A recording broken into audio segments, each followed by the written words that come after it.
intervention sur le processus de publication. J'en avais cité tout à l'heure ce qui concerne les publications en général. C'est un petit aspect à considérer lors du processus de publication.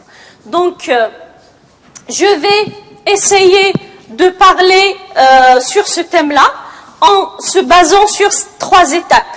Donc, l'étape avant soumission, pendant l'étape soumission et après l'étape soumission. Voilà, donc vous avez 3 étapes majeures dont je vais parler. Il faudrait juste signaler que le processus de publication a été connu déjà au XVIIe siècle. On a la revue Philosophical Transaction of the Royal Society. C'est pas étonnant, tous les travaux commencent par une notion philosophique. Donc nous avons une revue philosophique donc, qui existait déjà au XVIIe siècle. Mais le processus de publication, il a connu une évolution à travers les années et les siècles.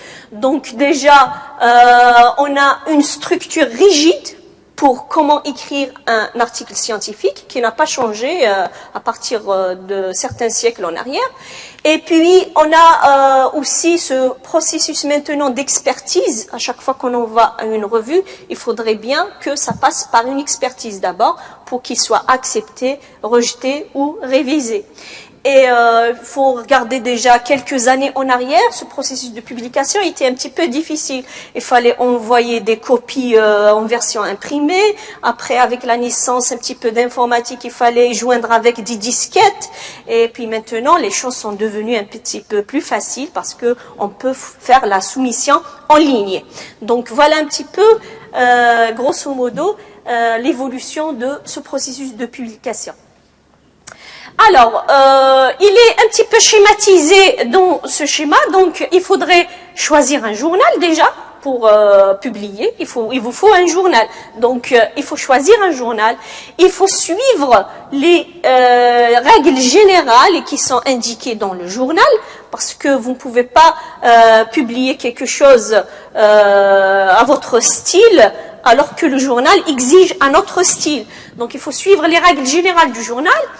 Et l'article sera soumis par l'éditeur à des référés, soit internes ou externes, qui vont décider sur la qualité du travail, l'originalité de travail, est-ce que le travail a suivi les règles générales du journal, est-ce qu'il y a quelque chose, des conclusions importantes qui ont des retombées sur des domaines particuliers dans la pratique, et puis vous allez avoir une réponse soit révisée, donc il faut reprendre le processus, soit rejetée, il faudrait voir pourquoi ça a été rejeté et soumettre ailleurs, et soit acceptée, donc il y a tout un processus ensuite aussi après l'acceptation.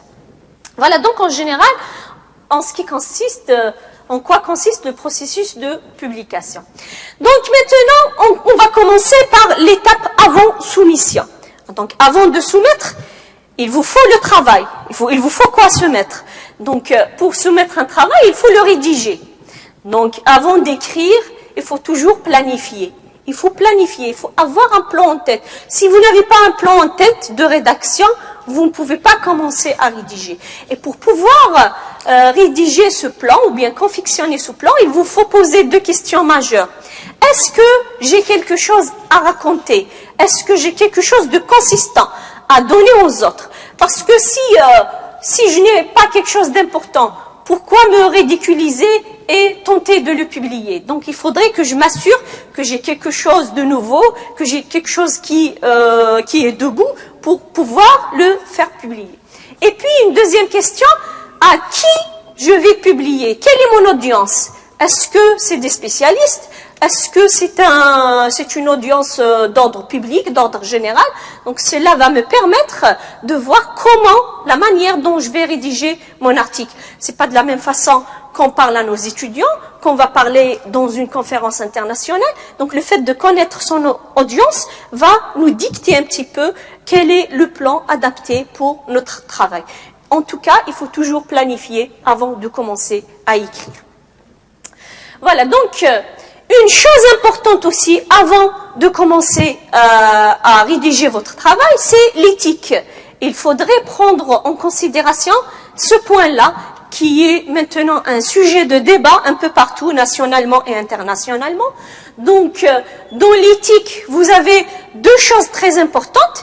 Il y a le plagiat et il y a les conflits d'intérêts, ce qu'on appelle les conflits d'intérêts. Donc, les conflits d'intérêts, c'est lorsque vous avez un travail, par exemple, subventionné par un garant et que vous n'avez pas cité dans l'article, par exemple. Ce garant-là pourrait décider de vous attaquer et il va dire que c'est moi qui a financé le projet et que vous ne m'avez même pas cité, que vous n'avez même pas pris la considération de dire un mot là-dessus. Donc là, il pourrait avoir des conflits d'intérêts. D'ailleurs, lorsque vous soumettez un journal, on vous demande toujours une question, est-ce qu'il y a des conflits d'intérêts sur ce travail-là? Si vous ne cochez pas cette case-là, vous ne passez pas à l'étape suivante pour compléter votre processus de publier l'article, de faire passer, de soumettre votre travail. Donc, vous avez ce point-là. Vous avez, par exemple, interdire, dans l'éthique, par exemple, on interdit les liens familiaux qui existent, par exemple, entre les chercheurs et les éditeurs. C'est ce qu'on a un petit peu ici, lors des soutenances. On n'a pas le droit, par exemple, que celui qui soutient est un membre de jury de sa famille. Quelque chose comme du favoritisme. Donc, il ne faudrait pas qu'il y ait un favoritisme dans la recherche scientifique. Ça aussi, ça fait partie de l'éthique. Vous avez le plagiat aussi, qui est un facteur très important, donc qui est devenu à la mode. Maintenant, il faut savoir que la plupart des revues ont des systèmes en ligne qui détectent le plagiat.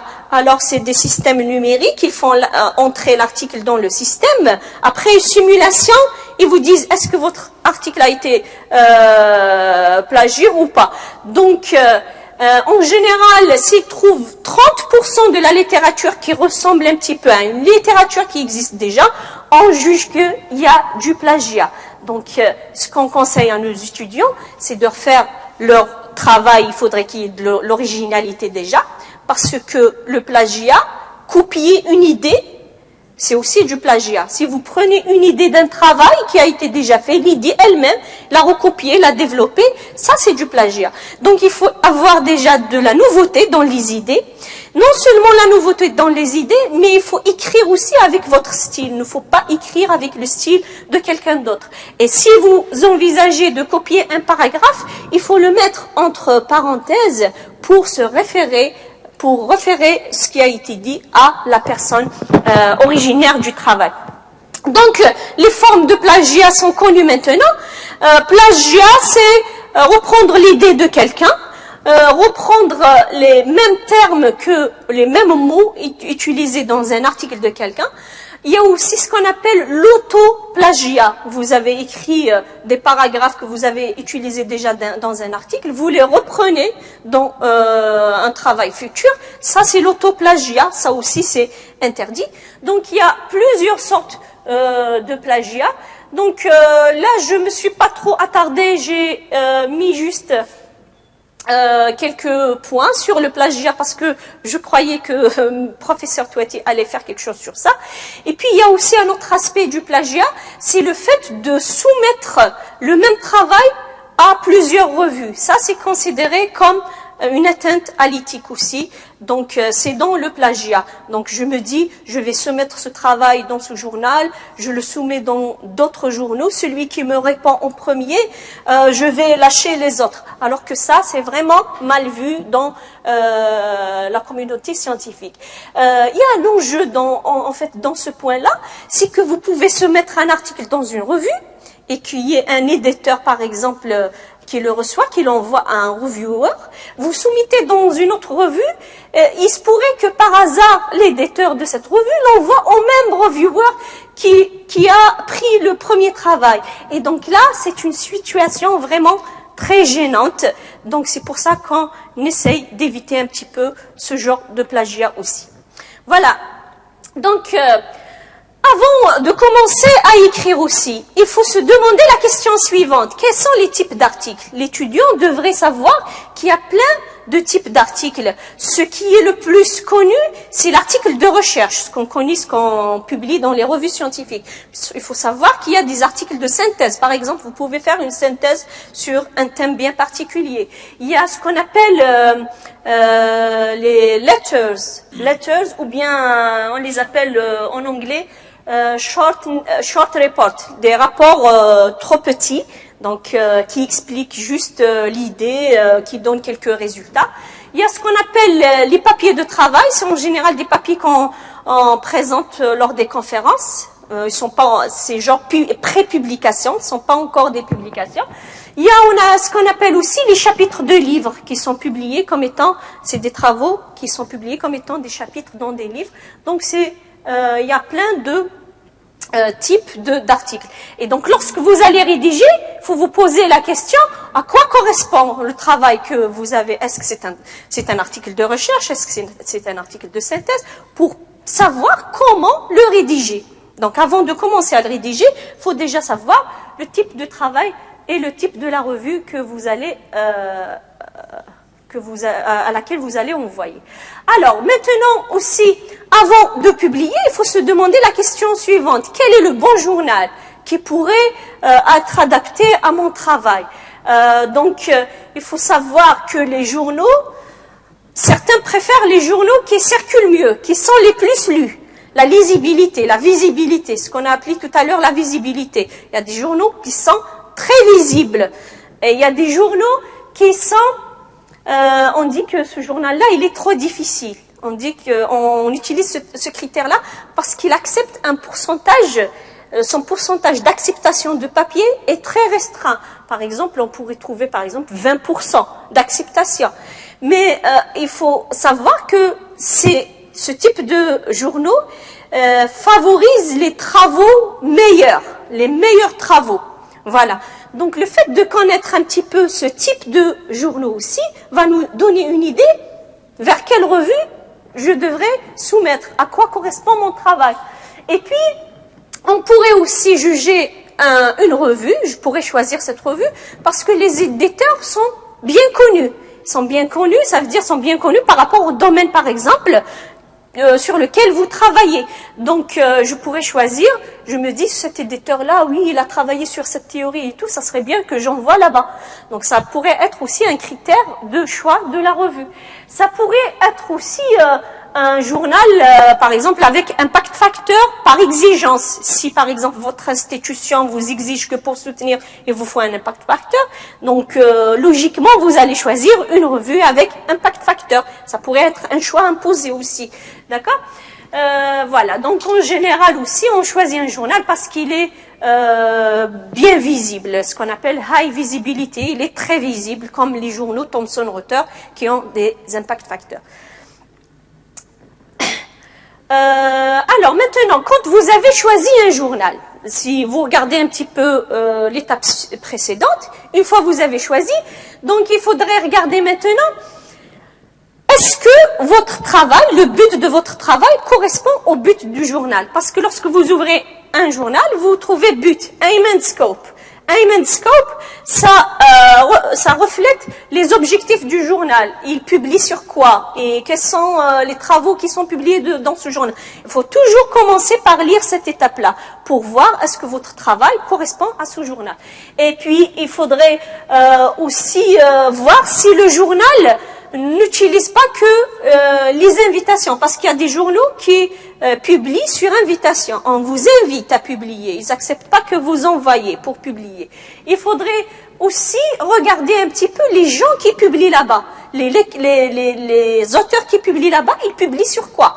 Quels sont les thèmes un petit peu sur lesquels ils ont publié? Donc, il faut regarder un petit peu tout ça pour voir si votre travail va correspondre à ce type de journaux. Donc, on pourrait télécharger certains articles de la revue, lire au moins les résumés pour avoir une idée générale de ce qui se fait dans les travaux de la plupart des chercheurs qui publient dans ce journal.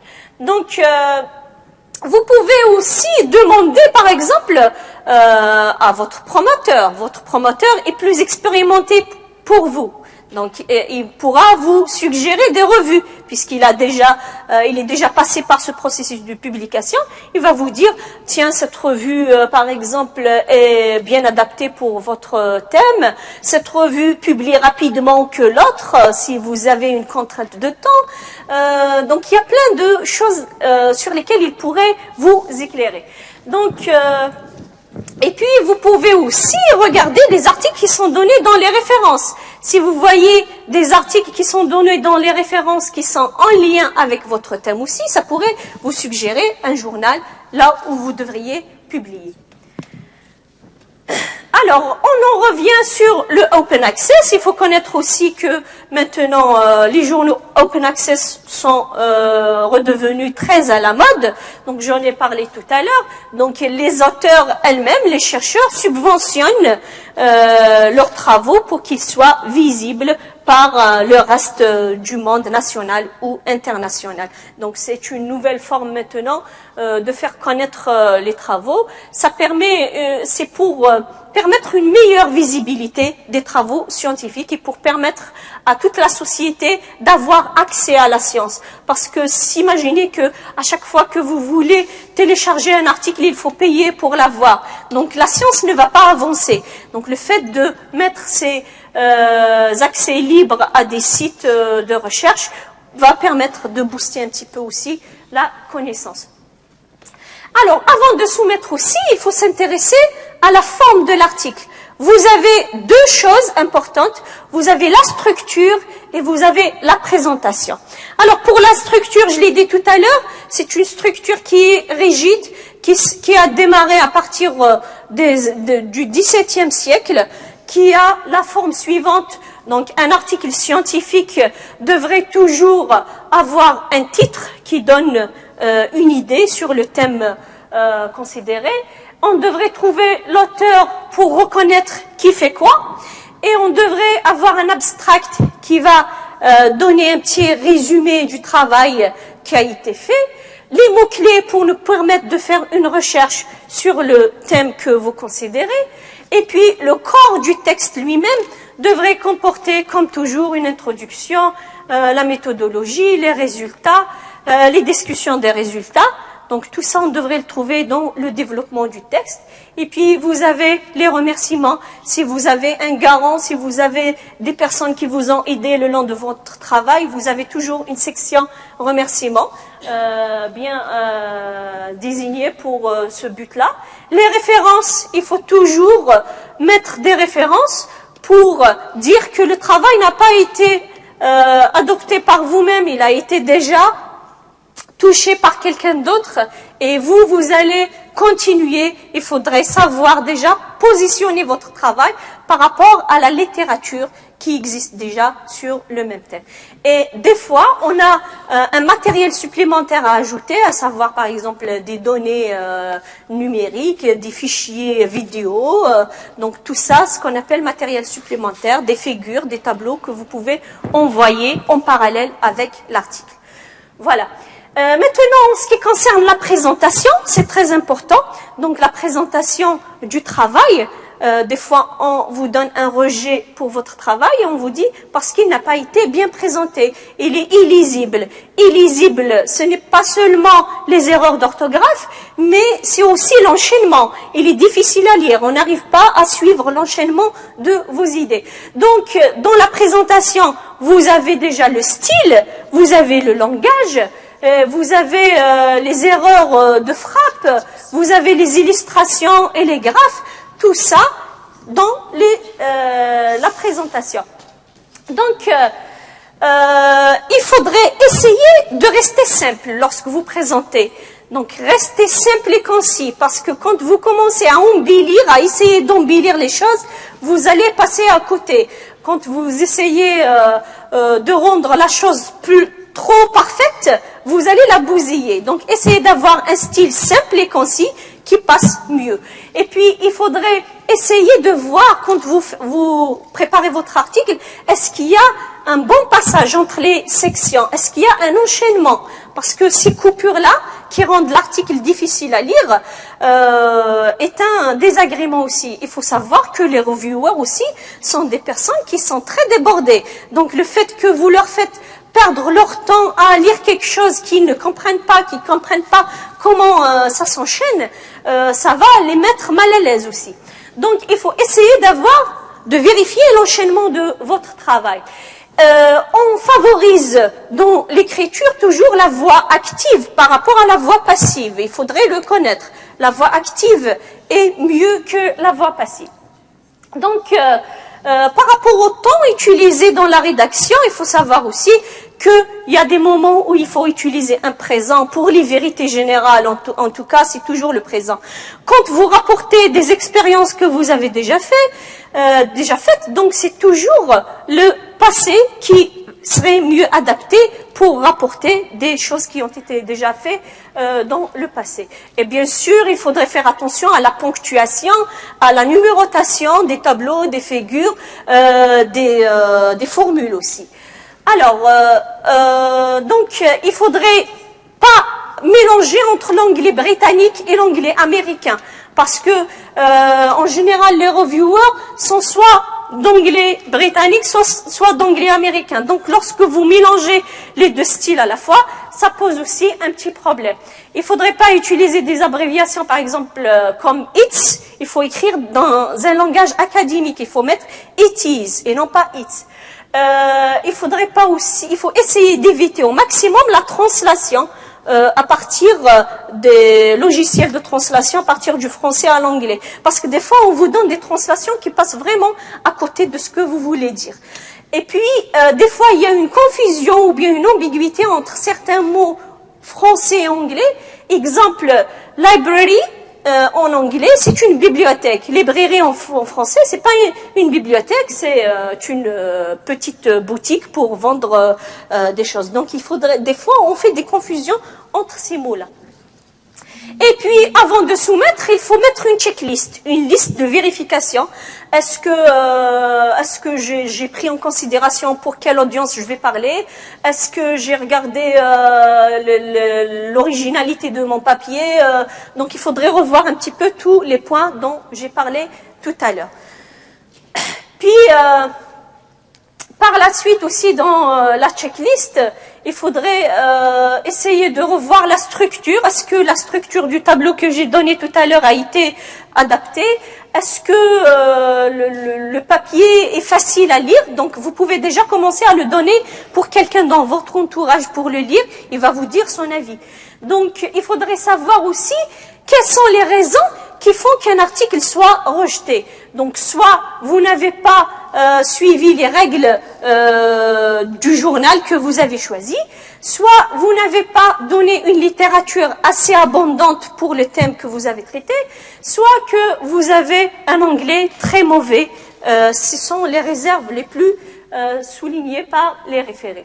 Et puis, avant de soumettre aussi, il y a certains journaux qui exigent une lettre de motivation. Donc, il faudrait mettre dedans les noms de tous les auteurs et les co-auteurs. Il faut préciser quel est l'auteur qui va correspondre avec l'éditeur. S'il y a un conflit d'intérêts, il faut toujours le préciser. S'il y a quelque chose de très important par rapport au thème, par exemple, là où vous avez collecté les données, comment vous les avez collectées, vous pouvez toujours le préciser dans la lettre de motivation. Maintenant, on en arrive à la soumission elle-même. Donc, pour soumettre maintenant, je l'ai dit tout à l'heure, la plupart des revues ont un système online.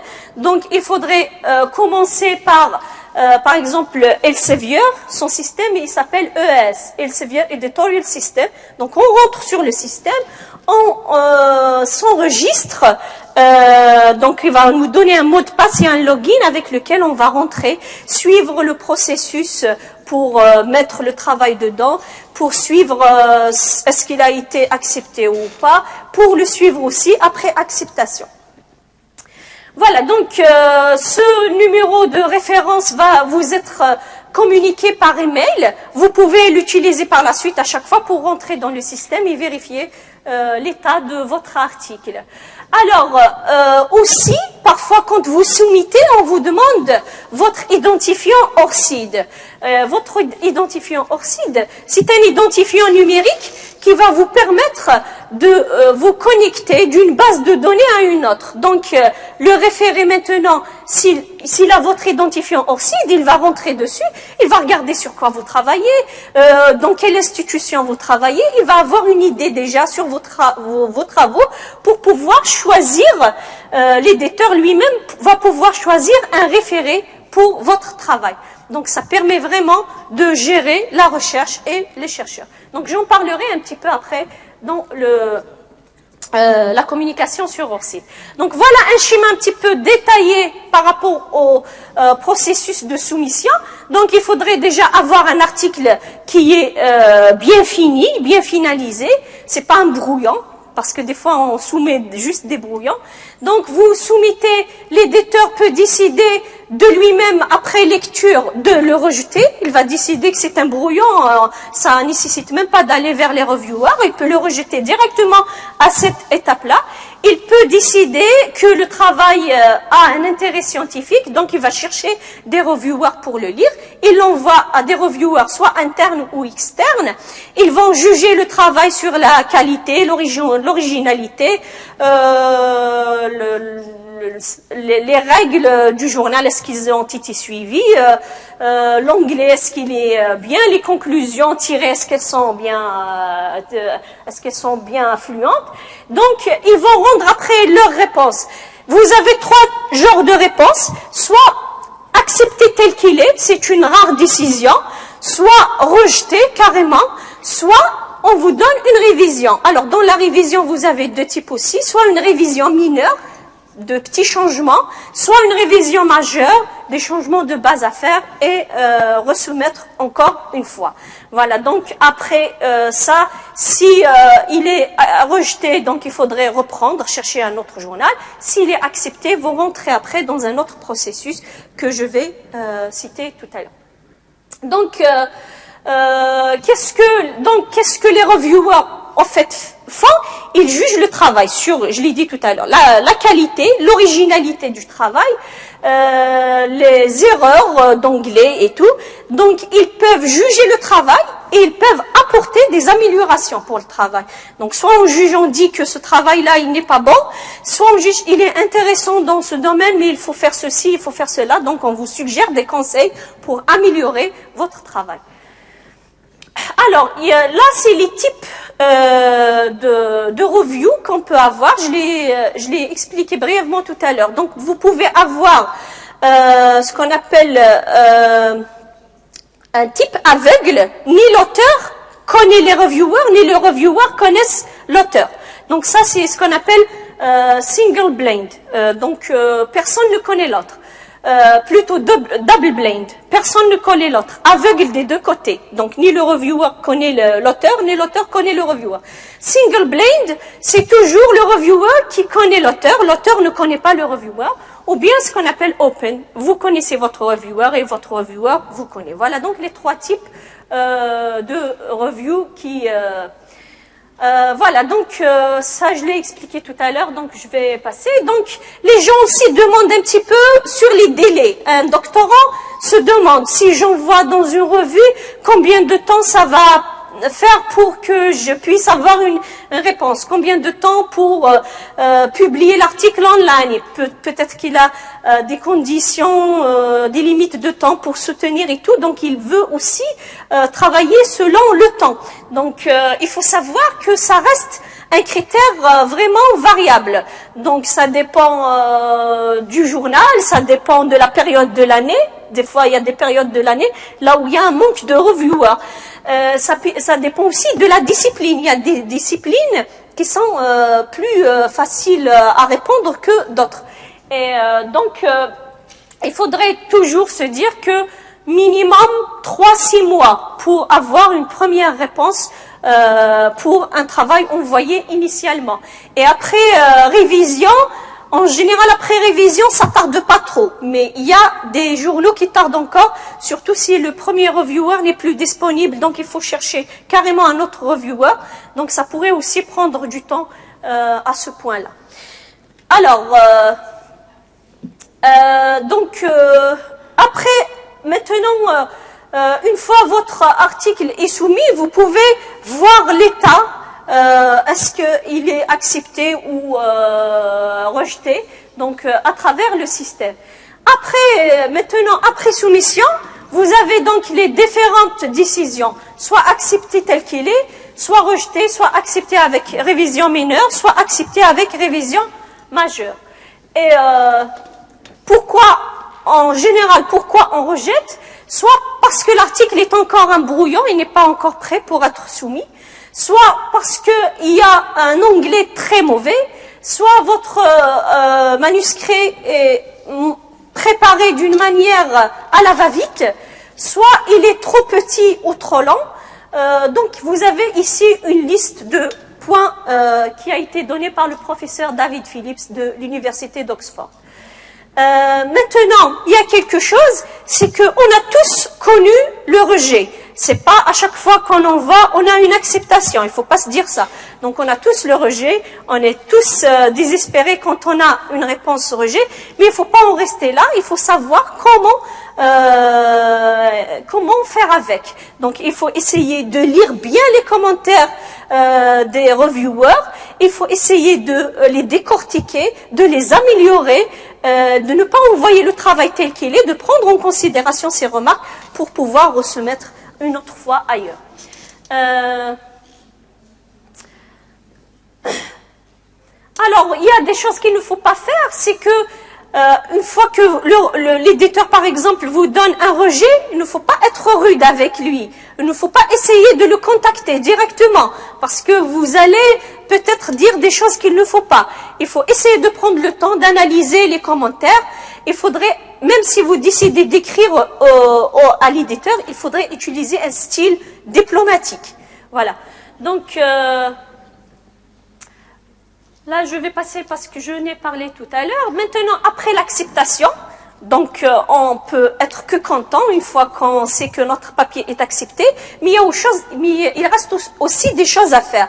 Donc, les choses qui restent à faire par la suite, qui se font toujours aussi via le système, c'est de compléter et signer le contrat pour céder les droits d'auteur, c'est de corriger les proofs, parce qu'il y a toujours les proofs qui vont être envoyés pour être corrigés. Et la dernière chose, c'est de commander les tirés à part. Soit vous avez les tirés à part en ligne 24 heures après, une fois qu'ils sont publiés en ligne, soit entre 4 à 6 semaines si vous avez commandé une version papier. Voilà. Voilà, donc ça c'est le copyright, ça c'est les proofs. Après, vous avez votre article, avant d'être publié dans la revue elle-même, il sera déjà mis en ligne. Et pour être mis en ligne, on lui associe un doigt, ce qu'on appelle le Digital Object Identifier. Pourquoi est-ce qu'on met ce doigt-là? Parce que les gens peuvent le citer après avec ce doigt, même si avant qu'il soit publié carrément dans la revue elle-même avec version imprimée, vous pouvez le citer avec un doigt. Voilà. Donc là, c'est les off-print. Alors, en conclusion, donc vous avez un dernier schéma qui résume un petit peu ce processus de publication. Donc, vous avez l'éditeur, vous avez le manuscrit déjà, qui est une étape très importante. Il faut bien le préparer. Vous avez l'éditeur, il faut bien choisir l'éditeur, le journal. Donc, l'éditeur envoie au reviewer qui juge la qualité de travail, l'originalité, l'anglais, les règles du journal. Et vous avez les différentes décisions, soit acceptation, soit rejet, soit révision. Voilà, donc il y a juste quelques derniers conseils que j'ai envie de dire. C'est que les étudiants essayent de mettre tout ce qu'il y a dans leur thèse de doctorat ou dans leur thèse de master dans un article. Alors que vous pouvez essayer d'optimiser, de faire plein d'articles avec un travail de doctorat. Donc, il faut essayer de vous organiser sous cette forme-là.